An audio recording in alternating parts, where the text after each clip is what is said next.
How fast could farmers switch from using conventional fertilizers and herbicides to more regenerative methods? Could it be done in one season if a farmer had to do it? My name is Walt Sumner.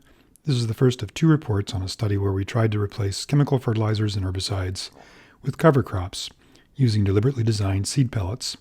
This report focuses on what we did with the seed pellets and why, and what we would do differently next time.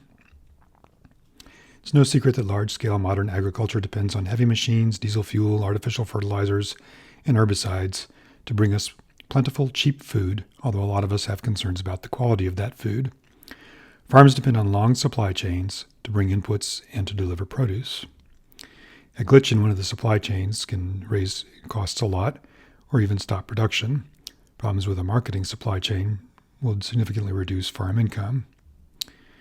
We saw problems in both supply chains from 2020 to 2024. North American farmers did relatively well, but spent much more than usual on fertilizers. At one point, India limited its rice exports to make sure they kept enough for their people. The worst-case scenario played out in Sri Lanka. The government introduced new policies in 2020 to deal with the persistent economic crisis. They're not making enough money from exports and tourism to pay for all their imports and old debts.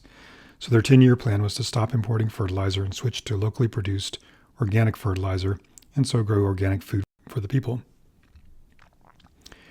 When the pandemic collapsed tourism in the spring of 2021, the government stopped importing fertilizer and advised farmers to just farm organically. Farmers did not know how to do that, and the government did not know how to support them.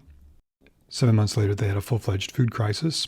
A year after the ban, the prime minister resigned, and 15 months after the ban, the president fled the country. Loans in 2023 from the International Monetary Fund and others have stabilized the situation for now, but the debt burden is still threatening. Some people say that Sri Lanka's crisis shows that organic farming cannot feed a nation. I think that's too simplistic, but I agree that conventional farmers cannot jump from conventional to organic production and maintain yields without intense help. A renowned North Dakota producer has a more hopeful story to tell. As a beginning farmer, Gabe Brown lost 4 crops in 4 years to hail and drought. He had run out of money and the bank stopped lending to him. He could not till or even clear the crop debris from his farm. However, after years of damage from conventional farming, 4 years of crop debris fed soil microbes and basically restored the soil's health. Now Gabe is able to follow a set of principles that allow him to farm regeneratively, and he reports comparable or better yields, resilient crops, and higher profitability than his conventional neighbors, with much lower input costs. He reports that farmers can make this transition without experiencing the economic trials that he faced. As I listen to Gabe Brown, I hear him talking about being a biological steward, not a chemical engineer. From my own work, I'm pretty sure that adding lots of compost to soil improves soil health, plant health, and crop quality, but it is a lot of work to make and add half an inch of clean compost to a field. It would be so much better to grow it as a cover crop. So how would we do that quickly? An important regenerative idea is that the plants and soil are a community. Imagine feeding 2 elephants per acre continuously. The weight of the microbes in the soil is something like the weight of 2 elephants. The elephants might be skinny on poor soils and more massive on rich soils, but either way, we're thinking about a lot of living cells in the soil. Of course, the microbes are distributed through soil layers, but especially wherever there is organic material, the plants and microbes are interdependent. Plants feed the microbes with organic molecules, like glucose. Plants also communicate with microbes using hormones. Plants can ask microbes for specific minerals, and the microbes will collect those minerals from the soil. Having the mineral lets the plant harvest more sunlight and share more organic molecules with the microbes. The system is highly cooperative when the plants and microbes depend on each other. A plant also can absorb microbes through its roots and consume the outer wall of the microbes without killing them. This is called rhizophagy, which means something like roots that eat. The microbes distribute throughout the plant and even into the plant seeds.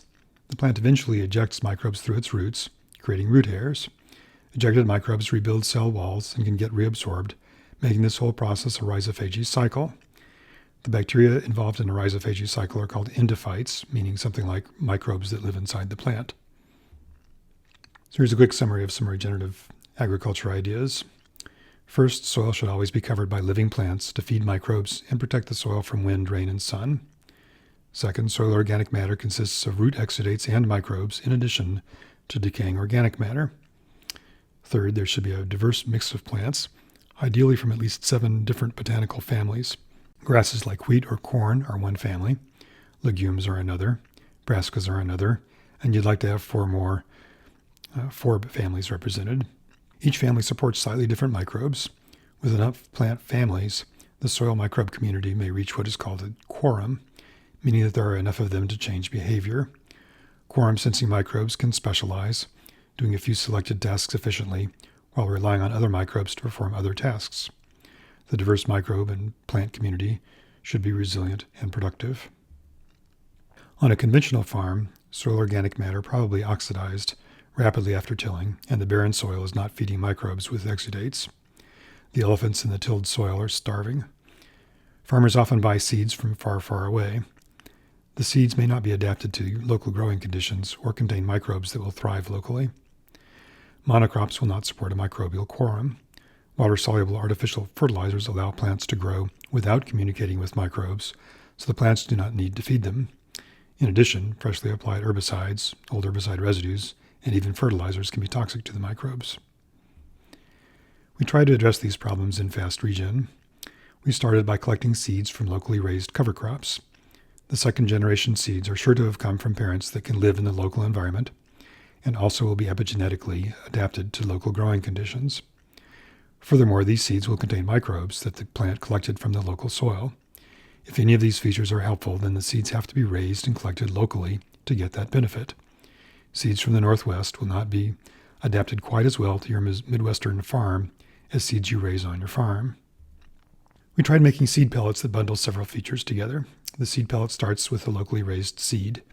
We made separate pellets for 3 winter-hardy cover crops, a pea, winter wheat, and a brassica called camelina with tiny seeds. Around the seed, we added a layer of fine clay, sifted compost, and a compost leachate that could provide endophytes relevant to the plant.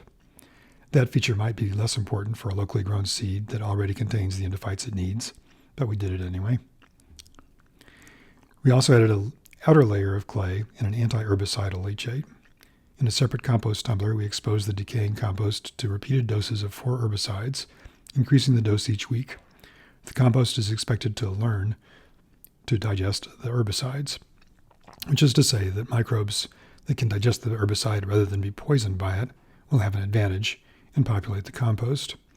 We soaked a sample of the compost with an equal volume of water and filtered it to get a liquid that we could add while making seed pellets. We spread seed pellets like these in a few variations onto 20 by 20 foot plots in a conventionally managed field in the fall. We let the cover crops grow through the spring, and when the wheat was getting ready to go to seed, we crushed it with a roller crimper. Although the cover crops should stop providing glucose, the microbes have a lot of exudates and dead plant matter to eat still. We planted Roundup-ready field corn into the crushed cover crop a few days later. So to recap, in the fall we scattered seed pellets for 3 cover crops, tailored in a few ways to locally relevant growing conditions with additional microbes intended to protect the cover crop against herbicide residues. We crushed the cover crop in the spring and planted corn into the crushed plant matter. We learned a lot during the study, but fell short of learning to do a fast regenerative transition. We used only 3 cover crop seeds. The peas did not do well in the field and therefore did not fix much nitrogen, which was a problem for the corn. One problem with pea seed pellets is that the peas absorb moisture as the pellets are drying, which causes the seeds to swell and break the pellets. It's really hard to avoid. Clover might have been a good additional legume. Winter wheat worked relatively well and could have been a dense monocrop. Camelina is a wispy plant, so that even if it had done well, it adds only a little biomass per plant. Radishes are an alternative brassica that would have been winter killed, but would have added much more organic matter to the soil. The original idea was to compost plant matter that contained the endophytes we wanted. A better idea is to grow the cover crops in compost and then use that compost or an extract from it in the seed pellet. It should be filled with microbes participating in rhizophagy cycles and otherwise collaborating with the plants. The anti-herbicide compost would be hard to make with a compost bin, but it's fairly easy to make in a tumbler. The herbicide needs to be mixed uniformly with the compost every time you add it. We are arranging a direct assessment of the anti-herbicidal activity of that compost. YardMax cement mixers were great for making seed pellets. They come in several sizes and are easy to assemble. You can remove the mixing blade so the pellets simply roll instead of falling repeatedly. The rotation speed is fine, and the front-mounted power controls make it easy to start and stop while working with the pellets. The variable tilt makes it easy to switch from horizontal rolling to collecting or dumping. Here we have uncoated peas. We're dampening the peas, and that'll make the powdered clay stick as we add it. And there goes the clay. And after that thin layer of clay and compost is added, some more wetting, and there's compost. A small amount of compost leachate is added at some point. Each spray or dousing causes more clay to adhere to the growing pellets. The pellets are too moist after adding the leachate, so they're going to need more clay. There's the leachate, not too much. The pellets are wet.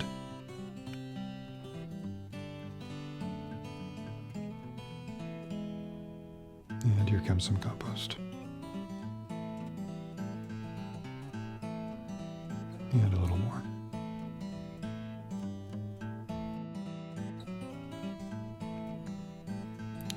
The pellets are now much larger than the original seeds, after several layers of clay and compost and leachates.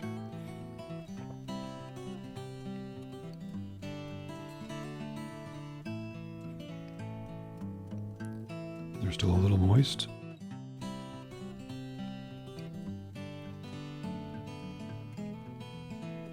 And that's kaolin powdered clay.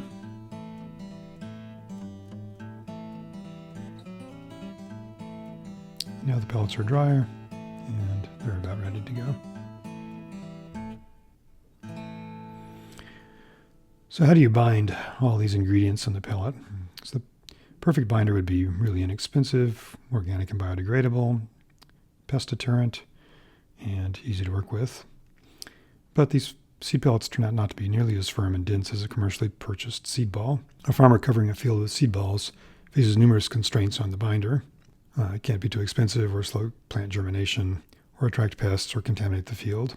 Also, if the cost of distributing very large seed pellets reaches the cost of spreading compost, might be better just to spread the seeds and compost together. We expected to use bulk Wyoming bentonite clay, but it was not locally available when we needed it. We considered numerous alternatives, but all involved trade-offs.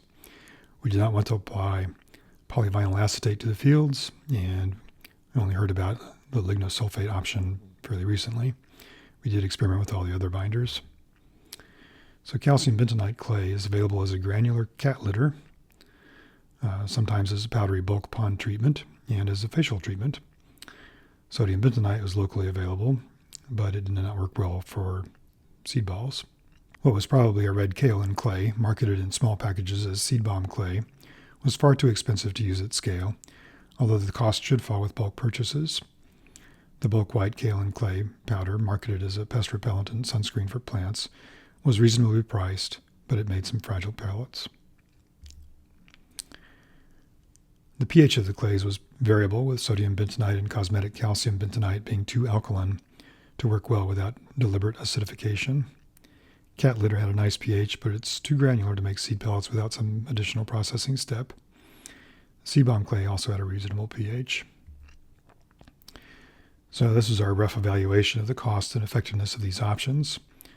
None were really low cost and also very effective. We used a lot of seed balm clay and Wyoming bentonite to extend it, typically using the bentonite in the outer layers of the seed pellets. One of the reasons to use seed pellets is to protect seeds from predation while waiting for rain. One of the advantages of the seed ball clay was that field mice didn't eat them immediately. Seed pellets made with binders like casein or flour were eaten overnight, while pellets made with red seed ball clay lasted a lot longer. Although the seed pellets were spread in late September ahead of a forecast rain, significant rain did not arrive until December. This left a lot of time for predation and weed growth and little time for cover crop plants to grow before the winter weather. It's tempting to blame weather for a poor cover crop, but we pampered another test plot in various ways, including watering, and it fared about the same as the field. Cover crops can be terminated by crimping, just as they are starting to form seeds. If crimped too early, the plant can come back, and if crimped too late, the seeds are mature. The roller crimper is a nice tool for crushing a dense, uniform stand of a grass-like winter wheat just as it is forming seeds. However, we were crushing relatively sparse stands of wheat with a multitude of other plant species. Although we timed the crushing appropriately to kill wheat, the weeds and even some pea plants rebounded.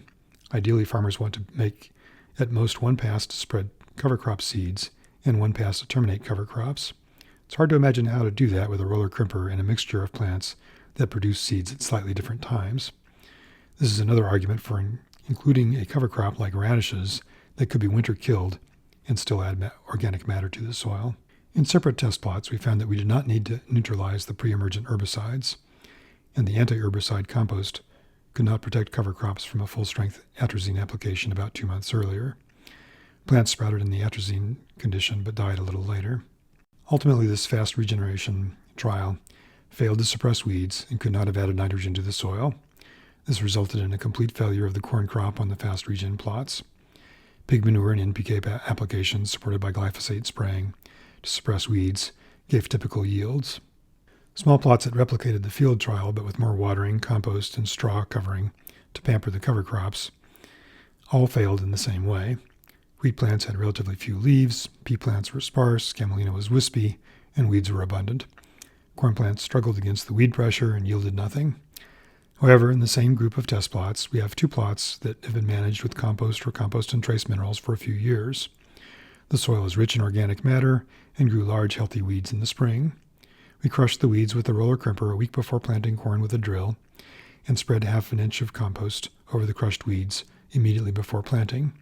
Those plots are labeled slow regen in this photo. Farmers estimated that the corn in those plots was 6 weeks ahead of any other corn in the area, including the conventionally managed deer plot in the background, which was planted at the same time.